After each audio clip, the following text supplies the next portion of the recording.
Let us journey back to the height of the Roman Empire, a time of unprecedented power and grandeur, a time of emperors, gladiators, and philosophers. At its zenith, the Roman Empire stretched from the British Isles in the north to the deserts of Africa in the south, and from the Iberian Peninsula in the west to the fertile lands of Mesopotamia in the east. This was an empire where diverse cultures, languages, and traditions blended together under the shadow of the Roman eagle. It was a time of opulence and decadence, of innovation and conquest, and of cultural and intellectual flowering that left an indelible mark on the annals of human civilization. Picture the city of Rome in this era, the heart of the empire, pulsating with life and activity. The city's grandeur, reflected in its towering monuments, expansive public spaces, and lavish villas, was a testament to the empire's might and prosperity. Rome was a bustling metropolis, a city of contrasts, where magnificent temples and luxurious palaces stood alongside crowded tenements and bustling marketplaces. The city's streets were alive with the sounds of vendors hawking their goods, children playing, and the constant hum of human activity. At the same time, the city was also a place of quiet reflection, with serene gardens and tranquil public baths offering a respite from the urban bustle. The people of Rome were as diverse as the city itself. There were the patricians, the wealthy aristocrats who held the highest offices and wielded immense political power. They lived in grand villas, adorned with elaborate mosaics and frescoes, surrounded by lush gardens and attended by numerous slaves. Their days were filled with political maneuvering, public duties, and elaborate feasts and entertainments. Beneath the patricians were the plebeians, the common people of Rome. They were the backbone of the city, working as farmers, traders, craftsmen, and laborers. Despite their lower status, the plebeians had their own political institutions and were vital to the functioning of the empire. Life in the Roman Empire was not just about politics and power, but was also rich in cultural and intellectual pursuits. The Romans were great admirers of Greek culture and learning, and many of the empire's greatest thinkers and artists were heavily influenced by Greek ideas. Philosophy, literature, and the arts flourished under the patronage of the emperors and the wealthy elite. The works of poets like Virgil and Horace, and philosophers like Seneca and Marcus Aurelius, continue to be read and admired to this day. Yet, life in the Roman Empire was also marked by struggle and hardship. The empire's vast size and cultural diversity made it a challenge to govern. There were frequent uprisings and rebellions, especially in the more distant provinces. Slavery was widespread, and the lot of the slaves was often harsh and brutal. The gap between the rich and the poor was vast, and social mobility was limited. Despite these challenges, the Roman Empire managed to maintain its cohesion and stability for several centuries, a testament to its administrative efficiency and military might. But life in the Roman Empire was not just about survival and struggle. It was also about enjoyment and celebration. The Romans were known for their love of games and spectacles. The Colosseum, the largest amphitheatre in the empire, was the venue for thrilling gladiatorial contests and wild beast hunts. The Circus Maximus, a massive stadium, hosted thrilling chariot races that attracted tens of thousands of spectators. These spectacles, often sponsored by the emperors and wealthy citizens, were not just forms of entertainment, but also important tools for maintaining social order and promoting Roman values. Religion was another integral part of life in the Roman Empire. The Romans practiced a polytheistic religion, worshipping a pantheon of gods and goddesses. They believed in the divine origin of their city and their empire, and performed elaborate rituals and sacrifices to ensure the favor of the gods. Over time, the Roman religion absorbed elements from the various cultures under its rule, leading to a rich and diverse religious landscape. As we delve deeper into the life and times of the Roman Empire, we will explore the intricate social hierarchy, the political machinations, the intellectual pursuits, and the daily struggles and joys of the people who lived under the shadow of the Roman eagle. We will also examine the factors that led to the empire's decline and fall, and the legacy it left for future generations. As we journey through this fascinating period of history, let us remember that the Roman Empire was not just a political entity, but a vibrant and diverse civilization, a melting pot of cultures and ideas that shaped the course of human history.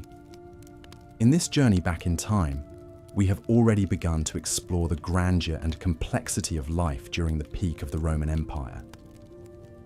From the opulence of the patrician villas to the humble dwellings of the plebeians, from the intellectual salons to the bustling marketplaces, from the grand spectacles in the Colosseum to the tranquil quiet of the public baths, the Roman Empire was a world of contrasts, a world of power and struggle, of culture and learning, and of human aspiration and achievement.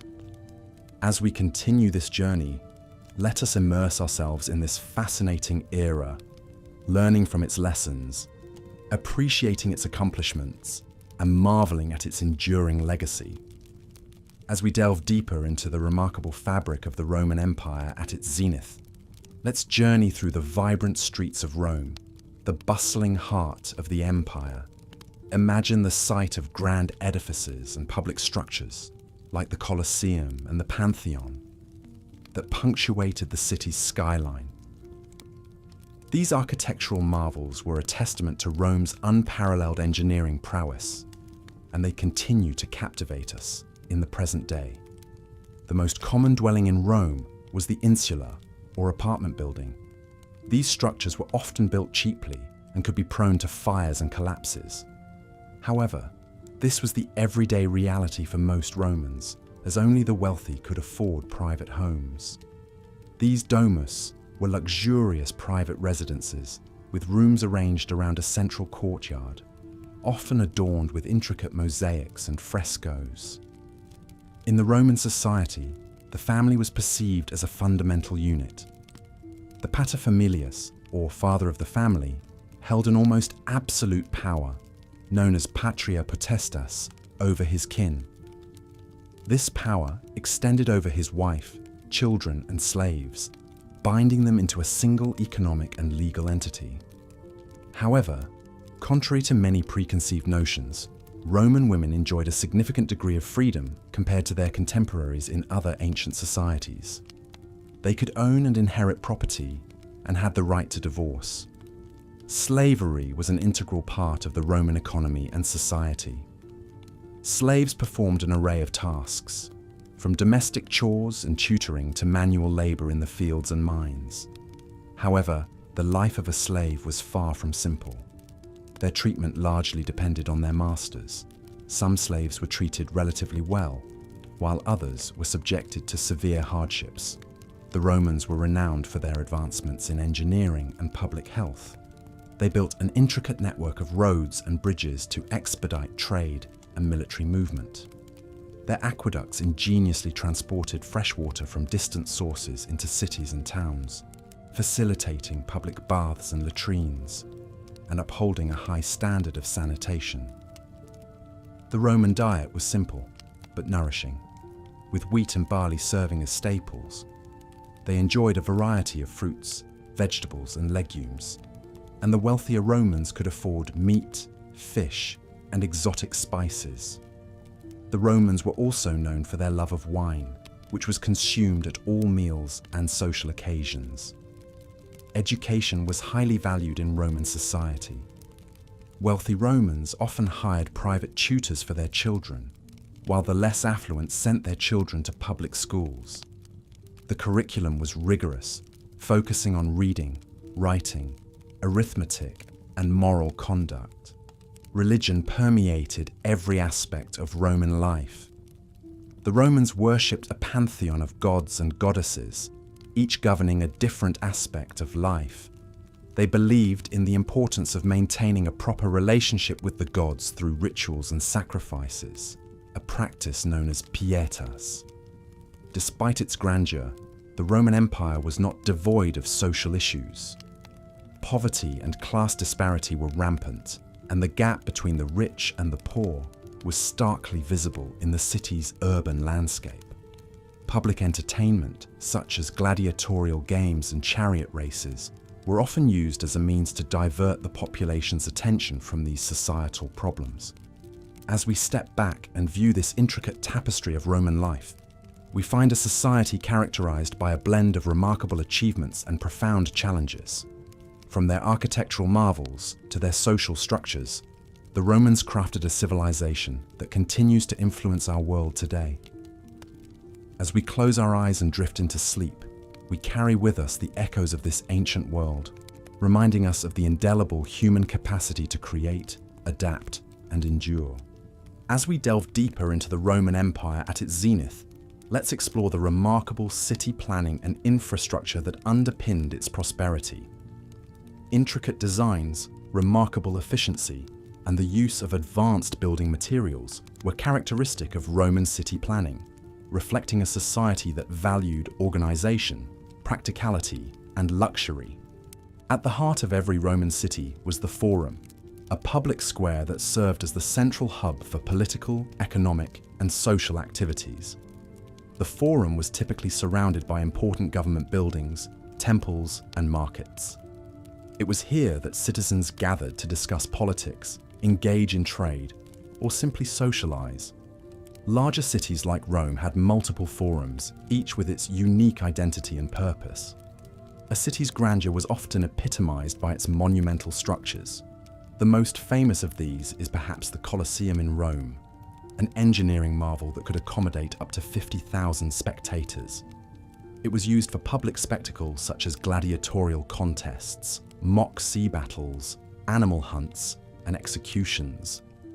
But lest we think all Roman cities were adorned with such grandiose structures, it's worth noting that smaller towns and cities had their own amphitheatres, albeit on a more modest scale.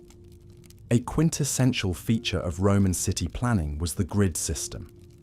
Roads were laid out in a grid pattern, with the two main roads, the Cardo and Decumanus, intersecting at the centre of the city. This efficient layout facilitated easy navigation and had the added advantage of dividing the city into manageable blocks. The streets were often lined with shops and stalls, creating a lively and bustling atmosphere. But the Romans didn't just excel at city planning. They were also masters of infrastructure. Their aqueducts, for example, were a marvel of engineering, using gravity to transport water from distant sources into the heart of the city. The Romans understood the importance of clean water for the health and well-being of their citizens, and their aqueducts, some of which are still in use today, are a testament to their foresight and ingenuity. Not to be overlooked is the Roman sewer system, the Cloaca Maxima, another engineering feat that greatly improved the sanitation and hygiene of the city. It was a vast underground network that carried away waste and stormwater, maintaining cleanliness and reducing the risk of disease. Roman homes, known as domus, were equally impressive. In cities, these homes were often part of insulae, a kind of multi-story apartment building. The ground floor was typically reserved for shops or businesses, while the upper floors housed the living quarters. Wealthier Romans, however, lived in detached houses with multiple rooms, a central courtyard, and often private baths. The baths were not merely a place for hygiene, but also a social centre. The grand bathhouses, like the baths of Caracalla in Rome, boasted an array of facilities, including hot and cold baths, saunas, gymnasiums, and even libraries. Patrons could enjoy a leisurely soak, exercise, or engage in intellectual discourse, all under one roof. From their city planning and infrastructure to their homes and social centres, the Romans demonstrated a deep understanding of urban living. They recognized the need for organization, cleanliness, leisure, and community, and implemented these principles in their designs. This attention to detail, coupled with their technological prowess, contributed to the high standard of living during the peak of the Roman Empire. As we continue our journey, we will further explore the Roman lifestyle, their food, clothing, and entertainment, all of which played a significant role in shaping the unique culture of this great civilization.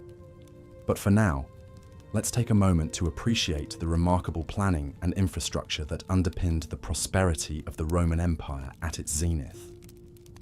As we continue our journey into the past, we now find ourselves at the heart of the Roman Empire, its bustling capital, Rome. The city stood as a testament to the empire's grandeur, a place where one could witness the full breadth of Roman life and culture. Indeed, Rome was the epitome of what it meant to live during the peak of the Roman Empire. As we wander through the ancient city in our minds, we first come across the famous Roman bathhouses, or thermae. These were not merely places for hygiene, but served as social hubs, where Romans of all social classes would gather to gossip, conduct business, and relax after a long day. These bathhouses were architectural masterpieces, boasting large heated pools, steam rooms, and gymnasiums. Some, like the baths of Caracalla, even housed libraries, lecture rooms, and shops. The Romans took great care in their personal hygiene, and these bathhouses were a testament to that commitment. Stepping out of the warmth of the bathhouse, we find ourselves on the bustling streets of Rome. The city was a hive of activity. Streets and alleys were filled with vendors selling their wares, from fresh produce, fish and meat, to clothing and jewelry. Slaves bustled about, carrying out their masters' orders. There was a constant hum of conversation, haggling, and the clatter of carts and chariots. Our path leads us to the Grand Forum, the heart of Roman public life.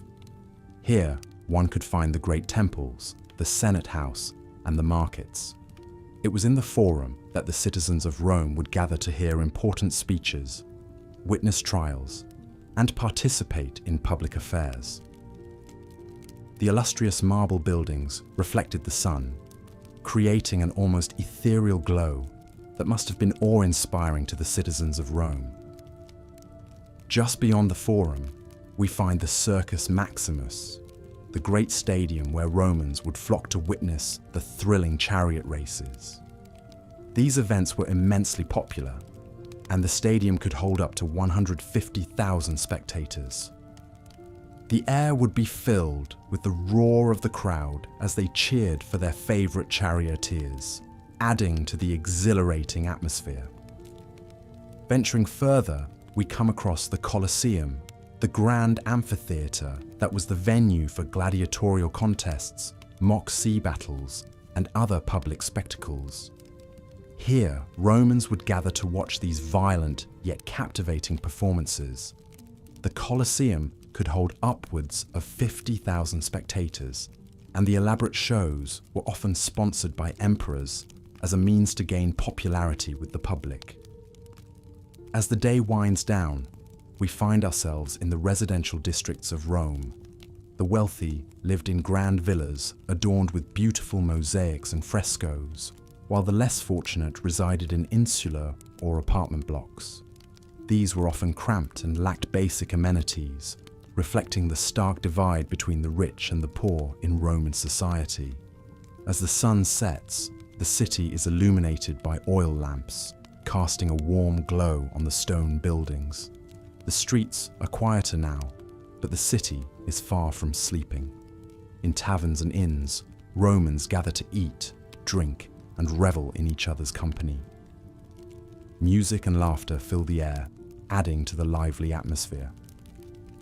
As we conclude our journey through the day in Rome, it becomes evident that life during the peak of the Roman Empire was defined by a vibrant social scene, an appreciation for the arts, and a strong sense of community. It was a period of unrivaled prosperity and cultural advancement, the impact of which can still be felt today. In our next section, we will delve deeper into the daily lives of the Roman citizens, exploring their routines, their beliefs, and their personal lives. We will discover how they lived, loved, and thrived in this grand empire. So, for now, close your eyes and imagine the glow of the Roman lamps, the hum of the city as it goes about its nightly routines, and the distant laughter from a nearby tavern. Let the sounds and sights of ancient Rome lull you into a peaceful sleep as we prepare for our next journey into the past.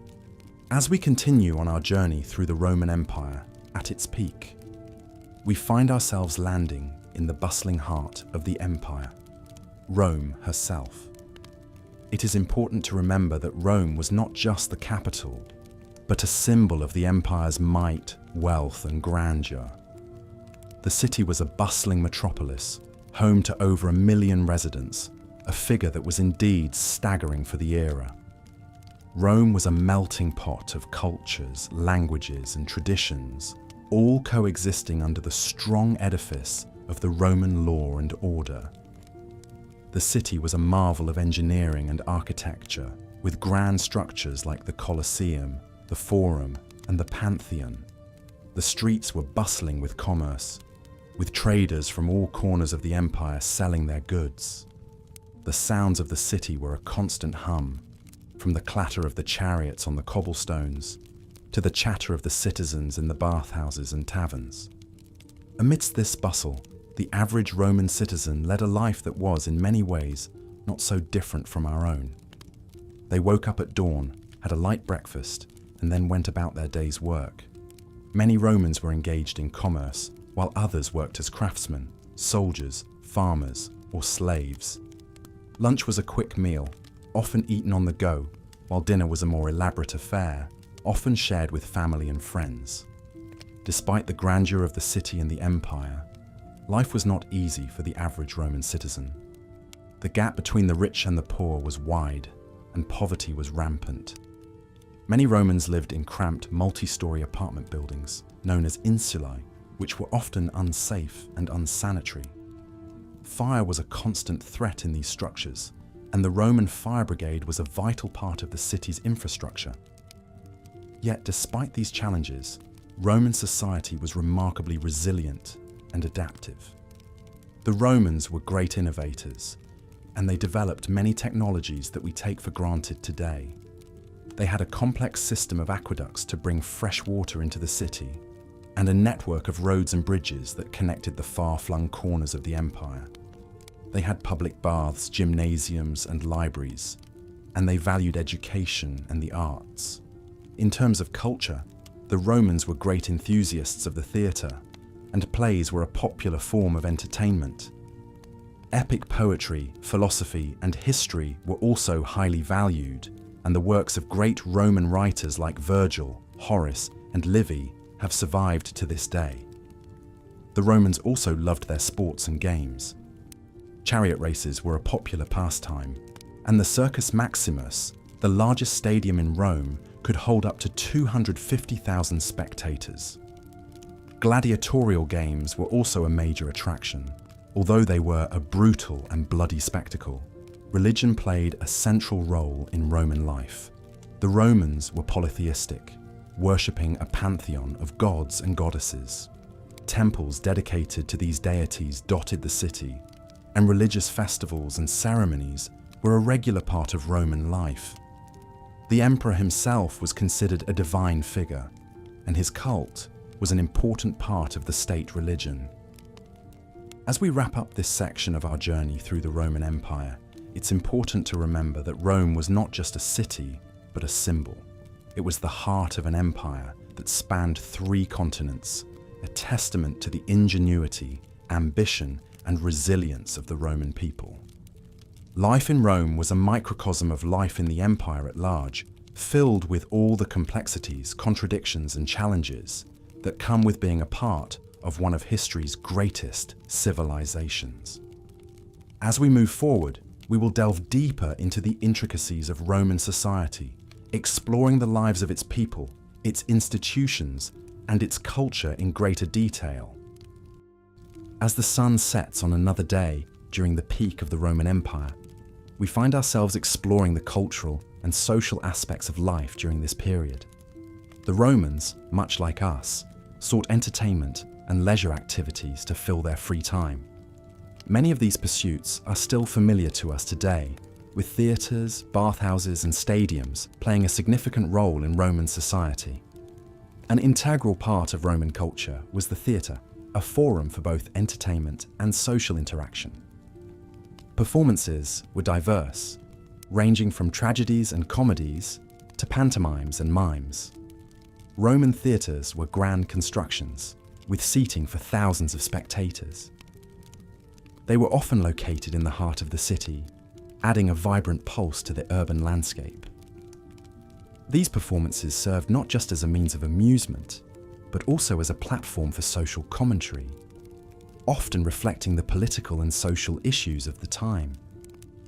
Alongside the theatre, the Romans also found amusement in the gladiatorial games. These were brutal affairs, with gladiators often fighting to the death. Despite their violent nature, the games were extremely popular, drawing crowds of spectators from all social classes.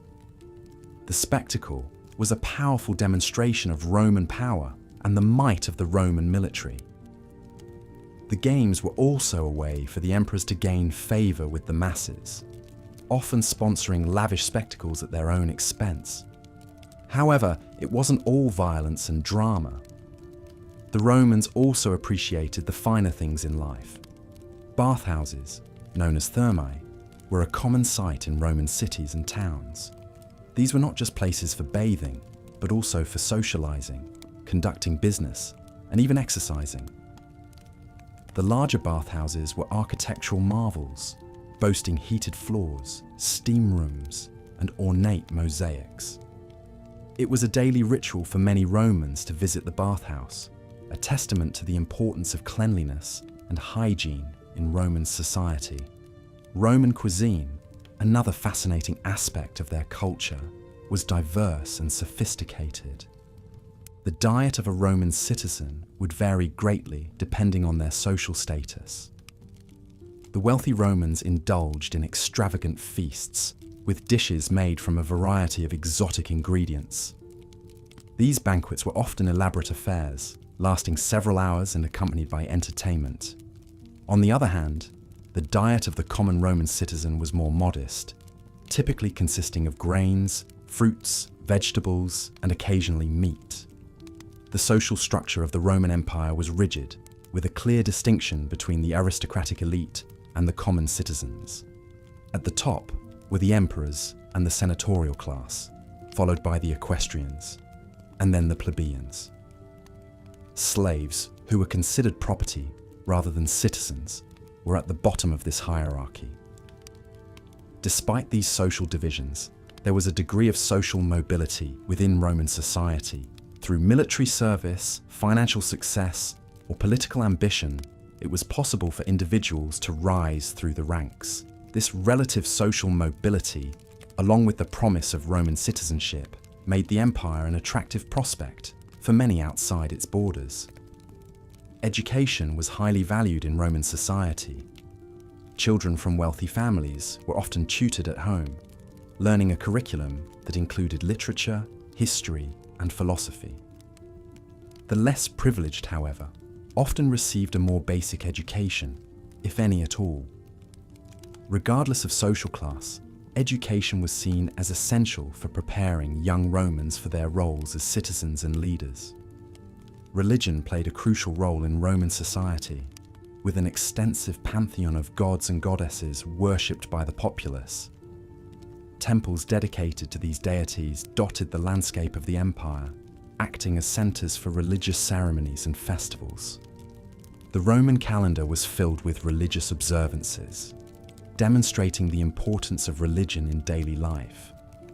As we delve deeper into the life of the Romans, we begin to see a society that is both familiar and alien to us.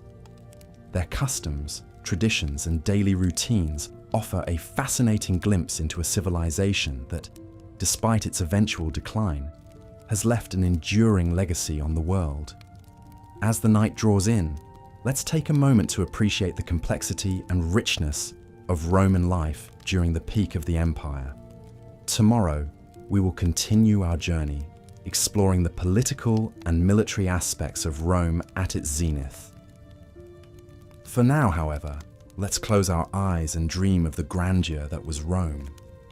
As we delve deeper into our exploration of life during the peak of the Roman Empire, or Pax Romana, we move our focus from the bustling streets and the grandeur of the public spaces to the intimate settings of Roman homes. The home, or domus, was a critical part of Roman society, and it offers us a fascinating glimpse into the daily life of the period.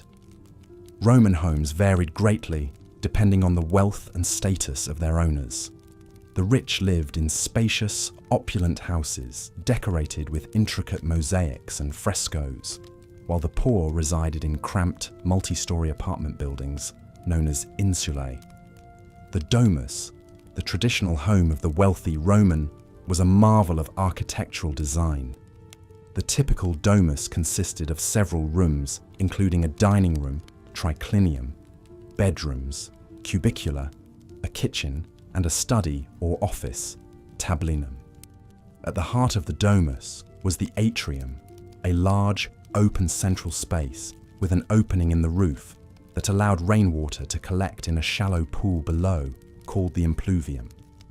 This ingenious design provided natural light and ventilation, while also serving a practical function. The walls of these homes were often adorned with intricate frescoes, depicting scenes from mythology, landscapes, or daily life.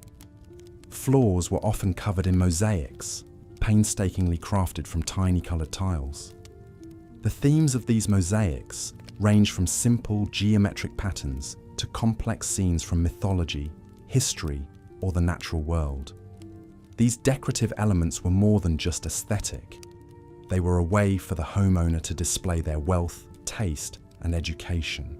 The Roman domus was also a place of work. Many wealthy Romans had shops or offices attached to their homes where they conducted their business affairs. Slaves performed much of the actual labour, whether it be managing a shop, cooking meals, or cleaning the home.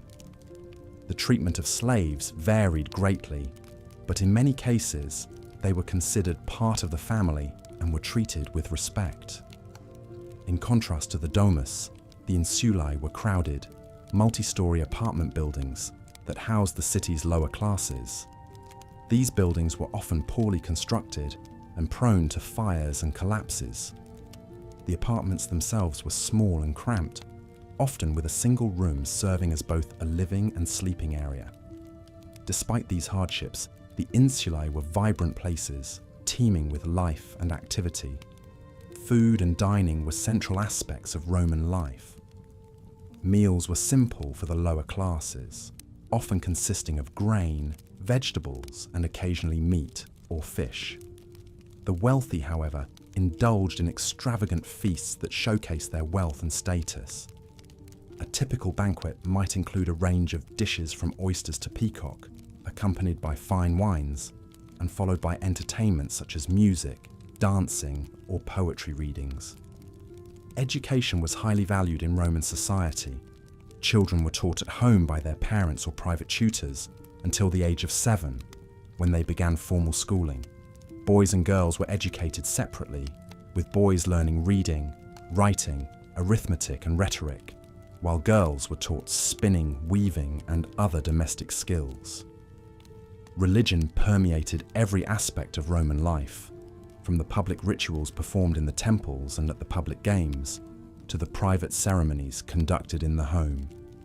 Each home had a small shrine, or lararium, where the household gods were worshipped. These gods, or lares, were believed to protect the home and its inhabitants. In our next section, we will explore the fascinating world of Roman entertainment, where gladiatorial contests and chariot races captured the imagination of the populace and provided a welcome distraction from the challenges of daily life. As we continue our journey through the peak of the Roman Empire, let your mind wander through the streets of Rome, from the grand villas of the wealthy to the bustling insulae of the poor, imagining the sights, sounds and smells of this remarkable period in history. As we continue our exploration of life during the peak of the Roman Empire, we now turn our attention towards the political structure and the military that form the backbone of this historical powerhouse. At the heart of the Roman political system was the Senate, an advisory council made up of Rome's most prestigious citizens. The Senate held enormous sway over the Roman state and was composed of lifelong members, usually former magistrates. The Senate was not only a political body, but also a social institution, a sort of gentleman's club where the elite could discuss matters of state and society. The Senate's primary role was to advise the magistrates and the people, but its decisions, known as senatus consulta, held significant weight. The Roman Empire was a period of autocracy, with the emperor holding supreme power. However, maintaining the illusion of the republic was important, and emperors often went to great lengths to secure the Senate's approval. The emperor would propose legislation, which the Senate would then approve. In reality, the Senate had no real power to oppose the emperor, but their endorsement gave the emperor's decisions an aura of legitimacy. The emperor could not rule alone, and the imperial court was a complex web of officials, advisors, and family members. The emperor's household, the domus, was the administrative hub of the empire. Here the emperor was surrounded by a multitude of advisors, freedmen, slaves, and family members who helped him rule. The court was a hotbed of intrigue, with factions vying for the emperor's favor. The Roman Empire was not just a political entity, it was also a massive military machine. The Romans had a professional standing army, the first of its kind in history. The backbone of this army was the legions, units of about 5,000 men each, which were further divided into centuries of around 80 men. The legions were not just fighting forces, they were also engineering corps, building roads, bridges, and fortifications across the empire. Each legion was a self-contained unit with its own command structure, medical staff, engineers, and even a small navy. The soldiers were well trained and disciplined, with a strict hierarchy and a code of conduct. The legions were not just for war, they also served as a police force, maintaining law and order in the provinces. The key to the success of the Roman military was its adaptability. The Romans would often adopt the tactics and weapons of the enemies they defeated, integrating them into their own military doctrine. This adaptability, combined with the discipline and organization of the legions, made the Roman army a formidable force. The Roman navy also played a crucial role in the empire's expansion. It was responsible for protecting the sea routes that were vital for trade and communication. The navy was not as prestigious as the legions, but it was essential for maintaining the empire's security and prosperity. Life in the Roman military was hard, but it offered opportunities for social advancement. A career in the army or the navy was a path to citizenship for many provincials. Soldiers were rewarded with land, money, and the opportunity to climb the social ladder. As we delve deeper into the political and military structure of the Roman Empire, we see an intricate system of checks and balances, a complex web of relationships, and a military machine that was as innovative as it was efficient. These elements combined to create an empire that lasted for centuries, leaving a lasting legacy on the world. As we transition from the political and military aspects of Roman life, our next section will focus on the cultural and social facets of the Roman Empire, examining the daily lives of its citizens from diverse socio-economic backgrounds. Rest assured, there is still much to discover about this remarkable period in human history. As we delve deeper into the heart of the Roman Empire at its peak, it becomes increasingly clear that the Romans lived in a world that was both similar and alien to our own. Let's take a closer look at the day-to-day life of an average Roman citizen living during the height of the empire, around the 2nd century AD. Romans awoke with the sunrise, often to the sounds of the bustling city streets. As the sun's first rays began to peek over the horizon, Rome would already be coming alive with the noises of vendors setting up their stalls, the clatter of horses and carts on the cobblestone streets, and the distant ringing of blacksmiths' hammers. Most Romans lived in small apartments or houses, often sharing their space with extended family or lodgers. These dwellings were typically made of brick and concrete, with a flat roof that could be used for additional living space, or even a small garden. Breakfast in Rome was a simple affair. Most Romans would begin their day with a meal of bread, cheese, and perhaps some olives or dried fruit. This would be washed down with a cup of posca, a sour wine diluted with water, which was a common drink throughout the empire.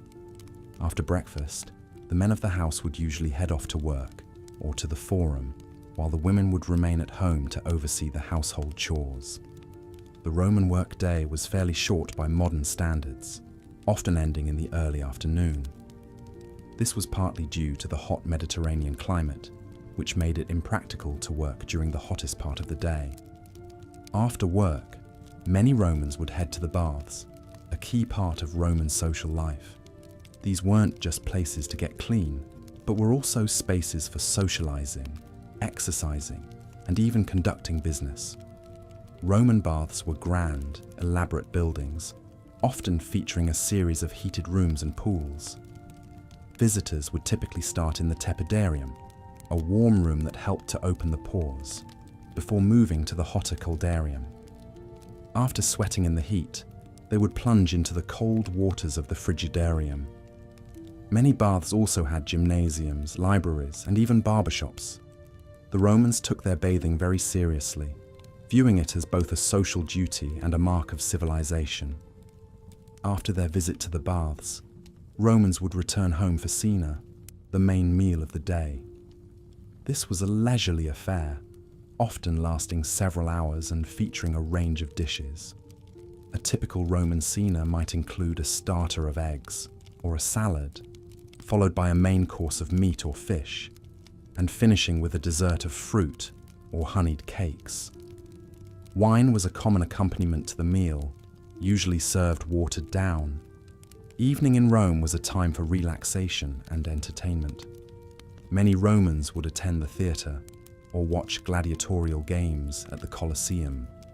Others might visit a tavern for a drink and some gambling, or enjoy a leisurely stroll around the city.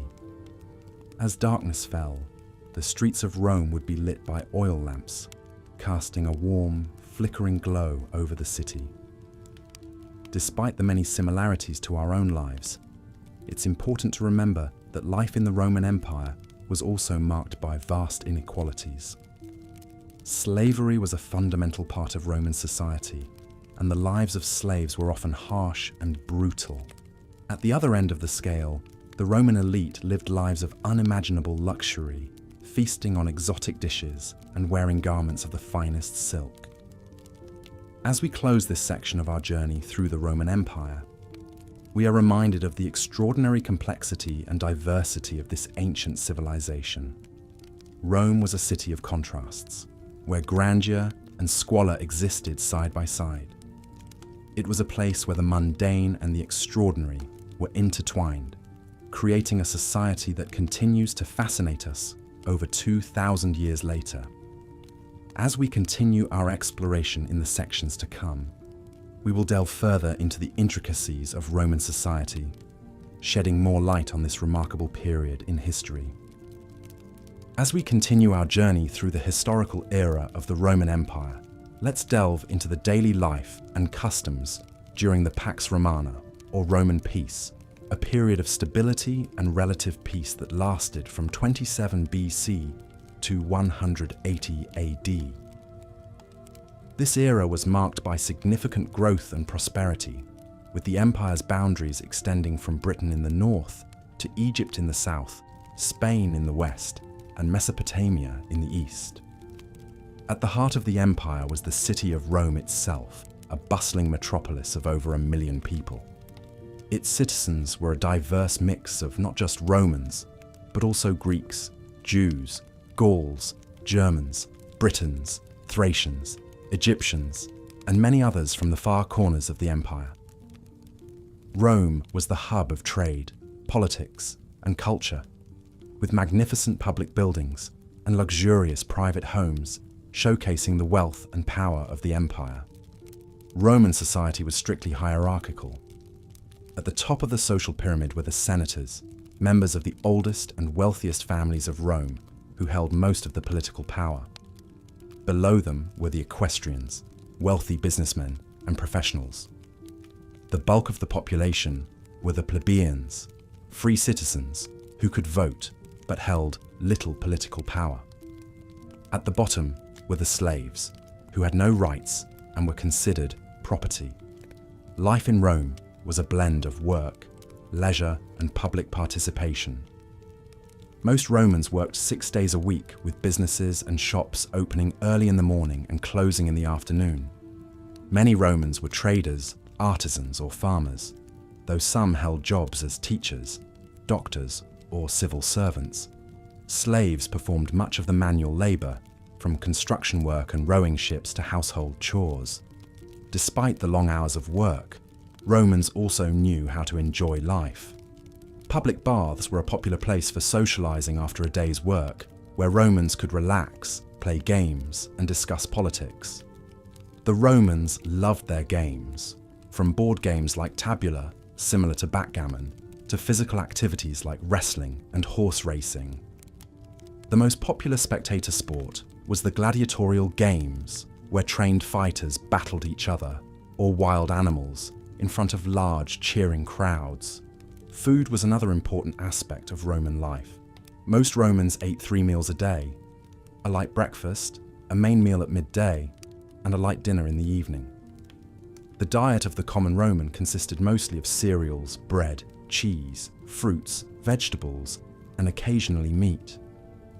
The wealthy, on the other hand, indulged in extravagant feasts with exotic dishes, fine wines, and elaborate desserts.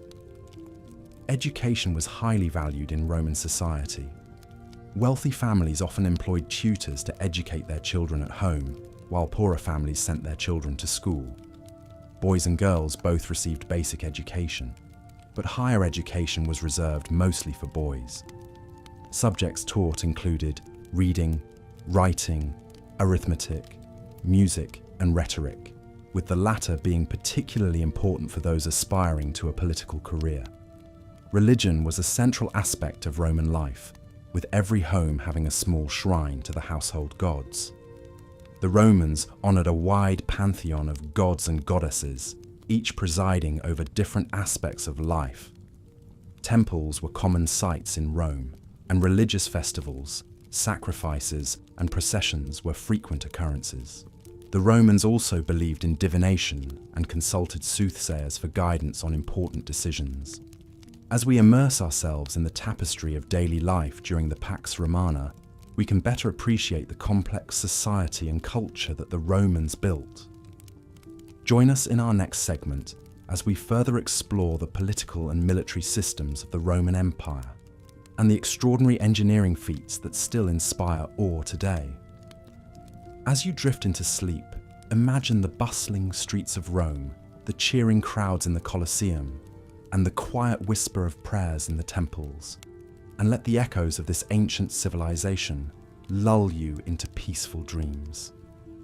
As we delve deeper into the grandeur of the Roman Empire, we now shift our gaze towards the societal structure that formed the backbone of this great civilization.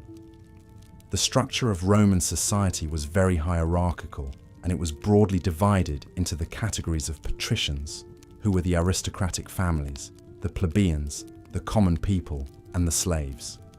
The patricians were the elite of Roman society. They were the wealthy landowners and the political leaders. They lived in large, luxurious houses, often on hills overlooking the city, and they enjoyed a life of leisure and luxury. They would spend their days in the forum, discussing politics, attending religious festivals, or watching gladiatorial games. The patricians were also the ones who held high offices in the government, including the position of consul, the highest elected office in the Roman Republic. In stark contrast to the patricians, the plebeians were the common people of Rome. They were the farmers, the tradesmen, the soldiers, and the laborers.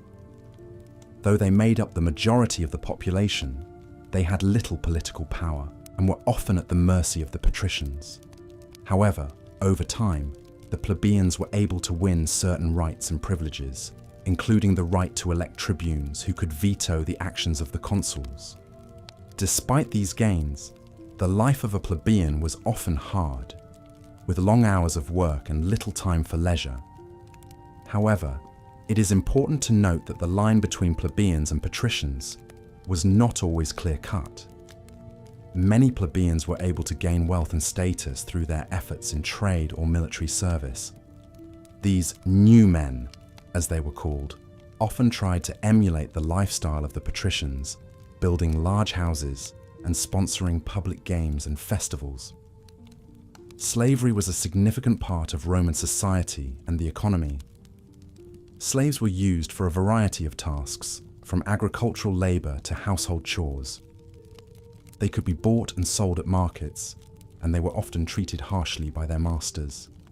However, it was possible for a slave to earn their freedom, and freed slaves could become citizens, albeit with limited rights. The Romans had a unique way of looking at wealth and status. Unlike many societies, they did not necessarily equate wealth with virtue. Instead, they valued a concept they called dignitas, which can be loosely translated as dignity or prestige. This was a measure of a person's influence, reputation, and standing in society. A person could increase their dignitas by serving in the military, holding public office, or sponsoring public works. In terms of entertainment, the Romans had a love for spectacle and drama. The Colosseum, with its gladiatorial games, was the epitome of this.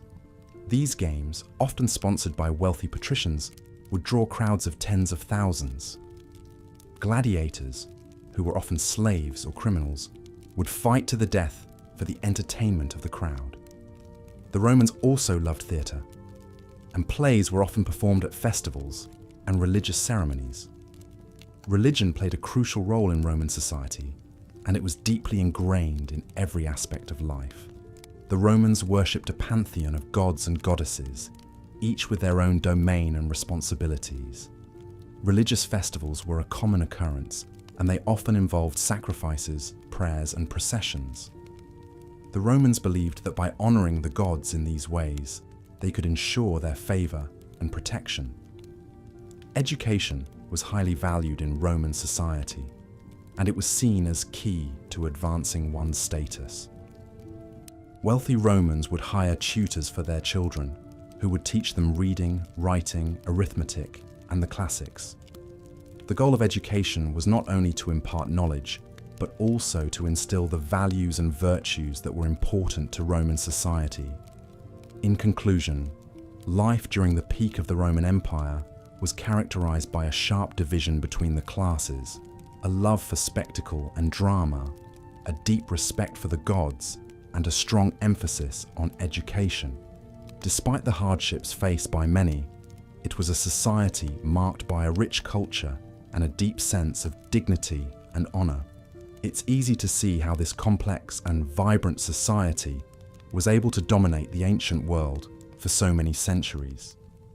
In the previous sections, we have discussed the rise of the Roman Empire, its political structure, and the daily life of its citizens. In this part, we will delve into the social structure and the dynamics of Roman society during its peak.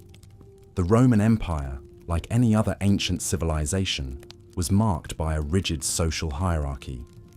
At the top of this echelon were the patricians, who were the aristocrats, essentially the ruling class, who held most of the political power. They were the descendants of the original senators of Rome, chosen by Romulus, the mythological founder of Rome. Patrician families enjoyed many privileges, including the exclusive right to hold certain high offices such as consul and censor. Their wealth came from large estates, or latifundia, worked by slaves or tenant farmers. Below the patricians were the equestrians, also known as the equites, or the knight class. Initially, this class was defined by their ability to afford a horse for military service, but over time, it evolved into a wealthy business class. They were involved in various commercial activities, including tax collection, and often served as public contractors. Their economic power eventually allowed them to wield substantial political influence, despite not having the same formal political rights as the patricians. The largest class by far was the plebeians, who were free Roman citizens, not part of the patrician or equestrian classes. They were the artisans, merchants, farmers, and labourers who formed the backbone of the Roman economy. While they had the right to vote, they were initially barred from holding higher political offices. However, through collective action and protest, known as the conflict of the orders, the plebeians gradually won political concessions, including the right to hold the consulship and the establishment of tribunes, who were officials elected to protect their interests. At the very bottom of the social pyramid were the slaves and freedmen. Slavery was an integral part of Roman society, with slaves being used for various tasks, from household chores to gladiatorial combat.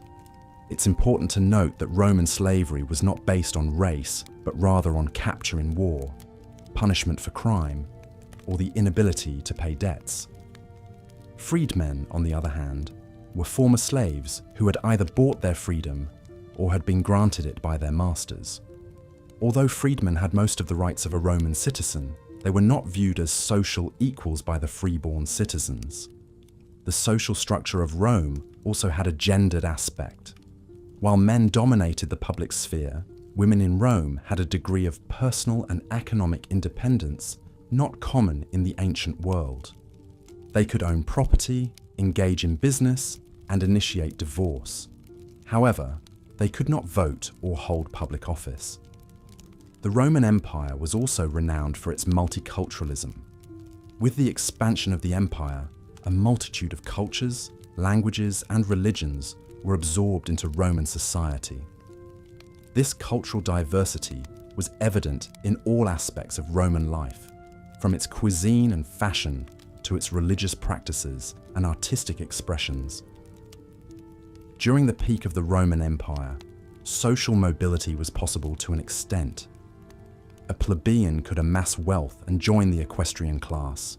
A slave could be freed and become a wealthy businessman, and an equestrian could enter the Senate if he met the property qualification. However, these instances were exceptions rather than the norm, with the vast majority of individuals remaining in the social class they were born into. Overall, Roman society during the peak of the empire was a complex and stratified system that afforded different levels of privilege and power to its members. Despite its inherent inequalities, it also offered opportunities for advancement that were relatively rare in the ancient world. In the next section, we will explore the military structure and the causes behind the Roman Empire's remarkable military success. Please, close your eyes, take a deep breath, and prepare to journey into the world of the Roman legions. As the sun would set over the horizon, the city of Rome would transform into a vibrant, nocturnal metropolis. Street vendors would close their stalls, labourers would return from the fields, and the city's many taverns and bathhouses would begin to light up, their warm glow casting shadows on the cobbled streets. Among the most famous of these establishments was the Thermae of Caracalla. Constructed in the 3rd century AD, this grand bathhouse was much more than a place to bathe and socialise. It was a multifunctional leisure centre, complete with libraries, gardens, and even a gymnasium. Patrons of the Thermae would start their visit in the Apoditerium, a changing room lined with wooden lockers. From there, they would proceed to the Tepidarium, a room of moderate temperature where they would begin the process of sweating out impurities. Then, they would move on to the Caldarium, a hot bath, and finally the Frigidarium, a cold pool designed to close the pores and invigorate the body. This ritual not only promoted hygiene, but also relaxation and camaraderie among the patrons, who ranged from politicians to poets, generals to gladiators. After a visit to the bathhouse, Romans might attend a banquet, another cornerstone of social life in the empire. These events were extravagant affairs, with guests reclining on couches and enjoying delicacies like roasted peacock and stuffed dormice. The wealthier the host, the more lavish the banquet, with some aristocrats employing professional entertainers to amuse their guests. Music, poetry, and even acrobatic performances were all common features of these events. But life in the Roman Empire was not all leisure and luxury. There was also a darker side to the society, one that was characterized by inequality and brutality. While the wealthy enjoyed the comforts of villas and banquets, the poor lived in squalid conditions, often in cramped multi-story apartment buildings known as insulae. These buildings were prone to collapse and fire, and the residents often lacked basic amenities like running water or sanitation. Moreover, the empire was built on the backs of slaves, who performed a wide range of tasks, from manual labor in the fields to domestic service in the homes of the wealthy. Slaves were considered property and were often treated harshly, and their only hope for freedom was through manumission, a process by which a slave could be freed by their master. Despite these challenges, the Roman Empire was a remarkably stable society, characterized by a strong legal system and efficient administration. The Romans were skilled engineers, constructing a vast network of roads and aqueducts that facilitated trade and communication across the empire. They were also innovative architects, pioneering the use of concrete and the arch, innovations that allowed them to build magnificent structures like the Colosseum and the Pantheon. Additionally, the Romans were known for their literary and artistic achievements. Poets like Virgil and Ovid penned epic works that are still studied today, while sculptors created realistic portraits of emperors and gods. Even everyday objects like pottery and jewelry were often intricately decorated, reflecting the Romans' appreciation for beauty and craftsmanship. In the end, life during the peak of the Roman Empire was a study in contrasts. It was a time of unprecedented wealth and power, but also of poverty and oppression. It was a society that valued education and culture, but also reveled in spectacle and excess. And though the empire would eventually fall, its influence can still be seen today, in everything from our architecture to our legal system, our language to our culture. As we continue our journey through this fascinating period, we will delve deeper into the lives of the people who lived during this time, exploring their customs, beliefs, and daily routines. We will also examine the factors that led to the eventual decline and fall of the empire, a process that would usher in the Middle Ages and forever change the course of Western history. Until then, rest your eyes and dream of the grandeur of Rome, an empire that once was, and in many ways, still is. As we delve deeper into the heart of the Roman Empire at its peak, it's essential to explore the intricacies of daily life, particularly in the bustling metropolis of Rome itself. To truly immerse ourselves, let's imagine a day in the life of an average Roman citizen. The Roman day, known as dies, began at sunrise around 6 a.m. and ended at sunset. Their day was divided into 12 hours, or horae, but since the length of daylight varied with the seasons, the length of these hours was not fixed, making their concept of time fluid and somewhat different from ours. The daily life of a Roman citizen was dictated by their social status. The elite patricians began their day with a light meal, the ientaculum, typically consisting of bread, cheese, and sometimes olives or dried fruits. This was followed by the morning salutatio, where clients or clientes paid their respects to their patronus or patron. This was a key aspect of the patron-client relationship, a fundamental social dynamic of Roman society. Clients, often lower-class citizens, provided services and support to their patron in exchange for protection and aid. If our imagined Roman citizen was a plebeian or commoner, their day would look quite different. After a similarly light meal, they would head to work. Many worked as farmers, labourers, or tradesmen, while others served in the homes of wealthier Romans. The bustling Roman markets, or macella, were filled with stalls selling a variety of goods, from fruits and vegetables, to fish and meat, to fabrics and jewellery. The markets were a hub of activity, filled with the sounds of haggling vendors, the scent of fresh produce, and the sight of Romans from all walks of life crossing paths. Around midday, the Romans took a short break for their lunch, or prandium. This was a quick, often cold meal, as the Mediterranean climate could be quite hot during the day. After prandium, work resumed until late afternoon.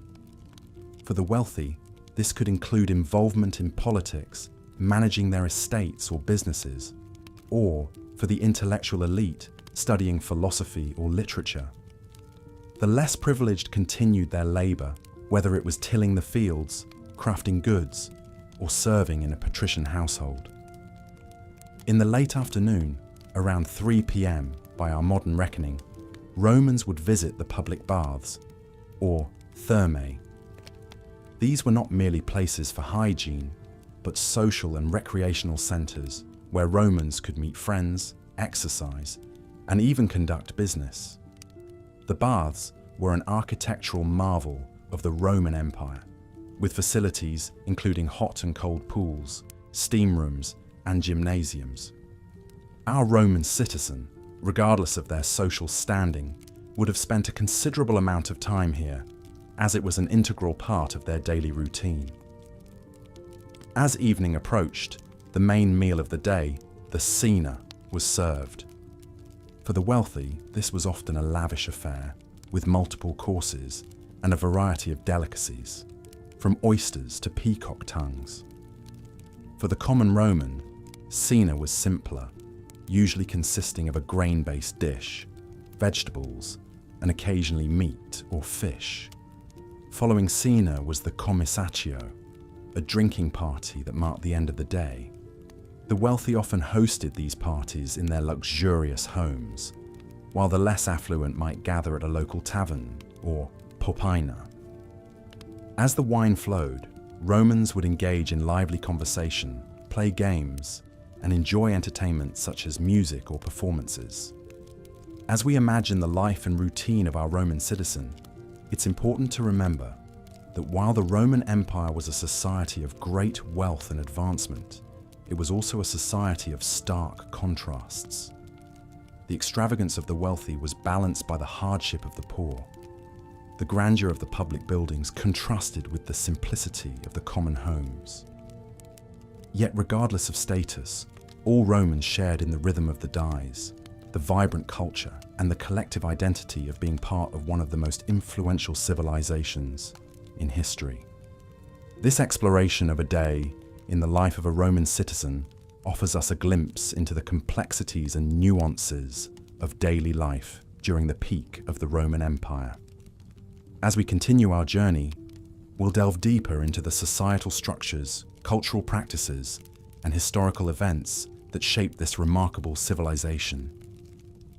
As we delve deeper into the rich tapestry of the Roman Empire at its peak, we find ourselves wandering through the bustling streets of Rome, a city thriving with unparalleled cultural and economic prosperity. Outsiders were drawn towards Rome's magnificence, its architectural grandeur, and the promise of a life full of opportunities and adventures. The city, during this period, was not merely a geographic location, but a potent symbol of power, civilization, and grandeur. Imagine being a Roman citizen in the first 2 centuries AD. As dawn breaks, you would be awakened by the distant hum of the city coming to life. The smell of fresh bread wafts from the bakeries. The clatter of metal from blacksmith shops reverberates through the narrow alleyways, and the clamour of traders and merchants fills the air with an infectious energy. As you step out onto the cobblestone streets, you'd see a variety of people going about their daily routines. The majority of the Roman population comprised of artisans, labourers, and small-time merchants. They were the backbone of the Roman economy, contributing significantly to its prosperity. The middle class, or the equestrians, were successful business owners and government officials. And then there were the patricians, the upper class of the society, who were large landowners and held high-ranking political positions. Education was highly valued in Roman society. Wealthy families employed a private tutor or sent their children to a ludus, where they were taught grammar, rhetoric, philosophy, and physical education. The less privileged, however, had limited access to education, their knowledge often restricted to what they learned from their parents or through apprenticeships. Despite the social disparities, Roman society was bound by a shared love for entertainment and leisure. Public bathhouses, or thermae, were popular social spaces where Romans of all classes could relax, exercise, and engage in intellectual discourse. Similarly, the amphitheatres, the most famous being the Colosseum, were venues for a variety of public spectacles, from gladiatorial contests to dramatic performances. The Roman diet was simple yet nourishing, with staples like wheat, olive oil, and wine. Wealthy Romans had the luxury of indulging in elaborate feasts with a variety of meats, seafood, fruits, and desserts. The less fortunate survived on a more austere diet of porridge, bread, and sometimes a small portion of meat or fish. The Roman Empire was renowned for its advanced legal system, which laid the foundation for many modern legal principles. The law governed all aspects of Roman life, from property rights to criminal proceedings. It was administered by a complex hierarchy of officials and courts, with the emperor at the top, acting as the supreme judge. In terms of religion, the Romans worshipped a pantheon of gods and goddesses, each governing an aspect of life. They believed that maintaining a good relationship with the gods would ensure peace and prosperity. This belief was manifested through various rituals, sacrifices, and public festivals. As we step back from this vivid snapshot of a day in the life of a Roman citizen, we appreciate the empire's rich cultural diversity, advanced societal structure, and the pulsating energy that coursed through its core. The Roman Empire, at its zenith, was not simply an epoch of power and territorial expansion, but a crucible of human experiences and societal advancements, the echoes of which can still be heard in our modern world. In the next section, we will explore the political intricacies that governed this magnificent empire. But for now, let your thoughts wander through the grand streets of Rome as you drift into a peaceful slumber. As we continue our journey into the heart of the Roman Empire at its zenith, we delve into the intricacies of Roman politics and the sheer dominance of the Roman military. The Roman Empire, in its grandeur and glory, was a complex structure of governance that was a blend of autocracy and democracy. The emperor held absolute power, but a semblance of a republic was maintained, with the Senate continuing to hold legislative and advisory roles. The Roman political system was a unique blend of monarchy, oligarchy, and democracy, a combination that was unheard of during that time. Although the emperor was the supreme ruler, the Senate, comprising of aristocrats, played a significant role in the governance of the empire. The Senate was a vestige of the Roman Republic and held considerable influence, providing a check to the absolute rule of the emperor. Senators were appointed by the emperor, and they held their position for life, unless they were expelled for misconduct. The Senate's main responsibilities were to enact laws, control finances, and administer justice. While the political structure of the Roman Empire was intricate, the military might of Rome was straightforward. It was the most formidable army of its time.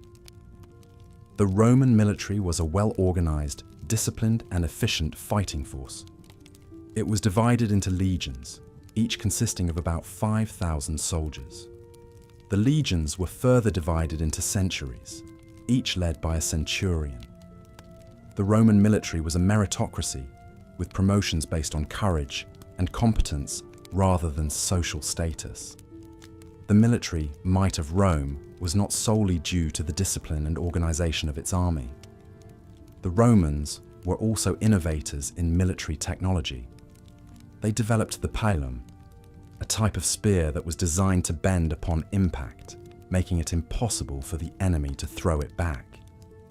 The Romans also engineered roads and bridges, which facilitated the quick movement of their troops and supplies. The Roman Empire was not just a military and political powerhouse. It was also a hub of culture and learning. Roman literature, art, architecture, and philosophy still influence our world today. The Romans were great patrons of the arts. Emperors often commissioned grand architectural projects, such as the Colosseum, the Pantheon, and the Baths of Caracalla, to demonstrate their wealth and power. Roman literature was rich and varied, with works ranging from epic poems to philosophical treatises. The works of Virgil, Ovid, Horace, and Seneca are still studied and admired today. Roman philosophy, particularly Stoicism, had a significant influence on the empire. The Stoics believed in the importance of virtue and the pursuit of wisdom. They taught that one should strive to maintain tranquility and peace of mind, regardless of the external circumstances. The culmination of Roman culture, politics, and military might was evident in their legal system. Roman law was a sophisticated system of statutes, legal principles, and court decisions. It was based on the principle of justice and the rule of law. The Romans created a legal system that was designed to be fair and just, and it served as the foundation for many modern legal systems. As we reflect on the grandeur of the Roman Empire, we must also acknowledge its shortcomings. There was a significant gap between the rich and the poor, with a small elite enjoying immense wealth, while the majority of the population lived in poverty. Slavery was common, with slaves making up a significant portion of the population. Despite these flaws, the Roman Empire remains one of the most influential civilizations in human history. As you drift closer to sleep, imagine the bustling streets of Rome, with its grand architecture, busy markets, and lively forums. Imagine the senators debating in the Senate House, the soldiers training in the military camps, and the philosophers discussing the nature of life in the public squares. The Roman Empire, in all its complexity and grandeur, truly was a marvel of human civilization. As we continue our exploration, let the echoes of the past lull you into a peaceful slumber, dreaming of marble columns, murmuring fountains, and the eternal city at the heart of an empire. As we continue to explore the complexities of life during the peak of the Roman Empire, we now turn our focus towards its economy and trade. Rome's economy was a complex and multifaceted system, which was interwoven with their political structure and cultural norms. Its strength was based on agriculture, trade, and slave labor. The vast expanse of the Roman Empire, which spanned 3 continents, brought with it a wide variety of trade goods and opportunities. At the heart of Rome's economy was agriculture. A majority of Rome's populace was involved in farming in some manner. From the rich patricians who owned vast estates, to the poor plebeians who tilled the soil, everyone had a stake in the harvest. Grain, particularly wheat, was the staple crop, but vineyards and olive groves were also prevalent. The rich soil of the Italian peninsula, coupled with the temperate Mediterranean climate, made it ideal for agriculture. The production of food, was not just for local consumption, but also for export to other parts of the empire. Rome's agricultural surplus was one of the key factors that allowed it to sustain its vast population and military. Trade was another vital part of the Roman economy. Rome was a hub of commerce, with goods flowing in from all corners of the empire. The Mediterranean Sea, often referred to as the Roman Lake, was the chief conduit for this trade. Ships laden with grain from Egypt, spices from the east, and tin from Britain would dock at the bustling ports of Rome. The city's markets were filled with a plethora of goods from all over the known world, a testament to the empire's reach and power. Local craftsmen also contributed to the trade, producing goods such as pottery, textiles, and metalwork, which were exported across the empire. One cannot discuss the Roman economy without mentioning slave labor. Slavery was a deeply ingrained part of Roman society, and it underpinned much of the economy. Slaves worked in all sectors, from agriculture to crafts, and even in the homes of the wealthy. They were bought and sold in markets, and their labor contributed significantly to Rome's wealth and prosperity. While the treatment of slaves varied, their lives were often harsh and filled with hardships. Despite the prosperity and abundance, the Roman economy also had its share of problems. Inflation was a recurring issue, brought on by the empire's constant military campaigns and the resultant debasement of the currency.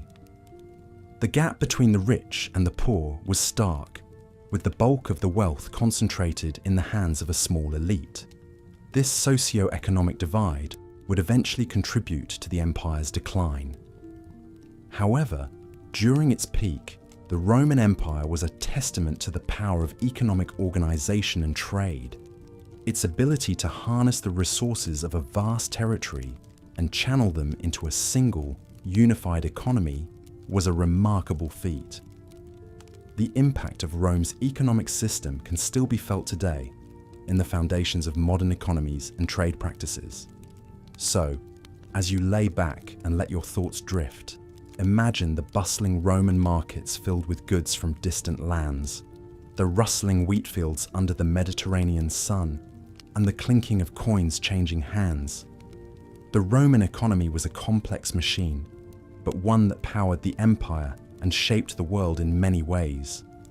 As you drift closer to sleep, let the echoes of this ancient world lull you into peaceful dreams. Tomorrow, we will explore more facets of life during the peak of the Roman Empire. Good night. As we continue our exploration of life during the peak of the Roman Empire, we now turn our attention to the realm of entertainment and the arts. This was a period when Rome was at the pinnacle of its cultural and artistic achievements, and the city was a hub for artists, writers, and performers from across the empire. The theatre was one of the most popular forms of entertainment during this time, and a wide variety of plays were performed, from high drama to ribald comedy. The actors in these plays were often slaves or freedmen, and they performed in masks, which could be highly exaggerated to depict different characters. The Romans also enjoyed pantomime, a form of performance that involved a solo dancer telling a story through movement, while a chorus sang or spoke the lines. Despite the lack of physical theatres in the early days of the empire, the Romans had a strong tradition of dramatic performances, and it was not uncommon for temporary stages to be built for specific festivals or events. The Romans also had a great love for spectacle, and nothing embodied this more than the gladiatorial games.